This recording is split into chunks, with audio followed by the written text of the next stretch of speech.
بسم اللہ الرحمن الرحیم الحمد لولیہ والصلاة والسلام علی حبیبہ وصفیہ۔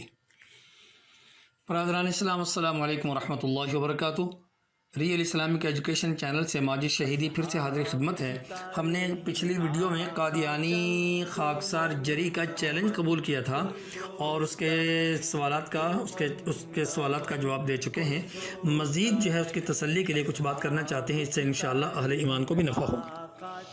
ہم نے اس قادیانی صاحب نے جو پوچھا تھا کہ حضرت عبداللہ ابن عباس نے یہ جو روایت بیان کی ہے کہ عیسیٰ علیہ السلام کو وَرُفِعَ عِیسیٰ مِن رَوْزَنَةِ بَیْتٍ إِلَى السَّمَاءِ کہ عیسیٰ علیہ السلام رُفِعَ عیسیٰ مِن رَوْزَنَةٍ فِی الْبَیْتِ إِلَى السَّمَاءِ کہ عیسیٰ علیہ السلام کو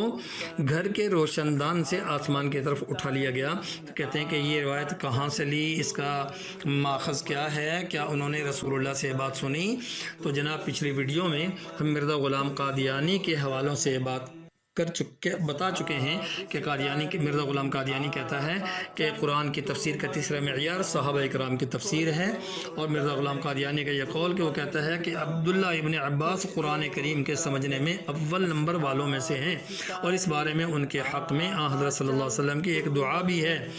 اور یہ جناب روحانی خزانہ کی جلد نمبر 3 صفحہ نمبر 225 پہ اور صفحہ نمبر 587 پہ مرزا غلام قادیانی کہتا ہے کہ ابن عباس کے حق میں علم قرآن کی دعا مستجاب ہو چکی ہے۔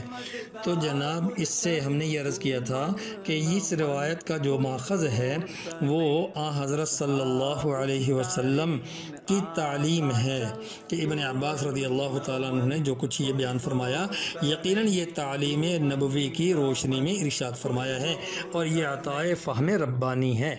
اچھا، یہ جو حوالہ جات ہیں یہ روحانی خزانے کی جلد نمبر 3 کے اب تک ہم نے آپ کو بتائے ہیں،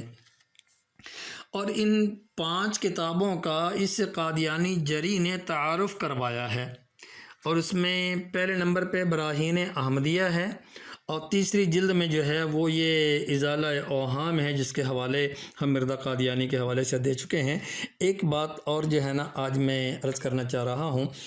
وہ یہ ہے کہ مرزا غلام قادیانی نے ایک جگہ ایک مخالف کے جواب میں لکھا کہ صاحب اشتہار اس عاجز کو غلط بیانی کا الزام بھی دیتے ہیں، اس لیے مناسب سمجھا کہ دروغ گو کو اس کے گھر تک پہنچائیں، کیونکہ مکاروں اور خیانت پیشوں کی سزا واجبی یہی ہے کہ ان کے خیانت کے طریقوں کو پوشیدہ نہ رکھا جائے۔ یہ جناب روحانی خزائن کی جلد نمبر 10 اور صفحہ نمبر 13 پہ مرزا غلام قادیانی کا یہ قول ہے۔ اس قول کی روشنی میں ہم بھی چاہتے ہیں کہ ذرا یہ قادیانی صاحب جو علماء کو چیلنج کر رہا ہے، ان کے منہ آتا ہے، اس کی جہالت کو آشکارا کرے۔ یہ مرزا غلام قادیانی کی کتابوں کا تعارف کراتے ہوئے اس نے براہین احمدیہ کے تعارف میں مرزا غلام قادیانی کے اس زمانے کے دوست محمد حسین بٹالوی صاحب جو ہیں، جن کے ہاں مرزے کا آنا جانا تھا، اس زمانے میں ان کا یارانہ تھا، اور اس نے محمد حسین بٹالوی صاحب نے مرزا غلام قادیانی کی بڑی تعریف کی براہین احمدیہ نامی کتاب کی، اور اس کی عبارت یہ ذرا سنیں، اس نے خاکسار قادیانی نے جو پڑھ کے سنائی ہے اور بڑی خوشی کا اس پہ اظہار کیا۔ لکھ رہے ہیں کہ ہم اپنی رائے نہایت مختصر اور بے مبالغہ الفاظ میں ظاہر کرتے ہیں۔ ہماری رائے میں یہ کتاب اس زمانہ میں اور موجودہ حالت کی نظر سے ایسی کتاب ہے جس کی نظیر آج تک اسلام میں شائع نہیں ہوئی اور آئندہ کی خبر نہیں، لعل اللہ یحدث بعد ذلک امرا۔ اور اس نے بٹالوی صاحب کے الفاظ سنائے ہیں کہ وہ کہتے ہیں کہ ہماری رائے میں یہ کتاب اس زمانے میں اور موجودہ حالت کی نظر سے ایسی کتاب ہے جس کی نظیر آج تک اسلام میں شائع نہیں ہوئی اور آئندہ کی خبر نہیں۔ آگے عربی کا ایک جملہ لکھا ہے لعل اللہ یحدث بعد ذلک امرا، اور یہ 28واں پارے سورۃ الطلاق کی آیت کا ایک حصہ ہے، یہ جملہ ہے جو بٹالوی صاحب نے نقل کیا، جس کا مطلب یہ بنے گا کہ شاید اس کے بعد اللہ تعالیٰ کوئی نئی بات پیدا کر دے۔ لیکن جو میں بتانا چاہتا ہوں آپ ذرا غور سے دوبارہ سنیں، لعل اللہ یحدث بعد ذلک امرا، لعل اللہ یحدث بعد ذلک امرا۔ قادیانی خاکسار جو علماء کو چیلنج دیتا ہے، یہ اس قرآنی آیت کے جملے کو جس کو اپنے مضمون میں بٹالوی نے لیا ہے کیسے پڑھ رہا ہے؟ لعل اللہ یحدث بعد ذلک امرا۔ یہ سنا آپ نے؟ اس نے یہ پڑھتا ہے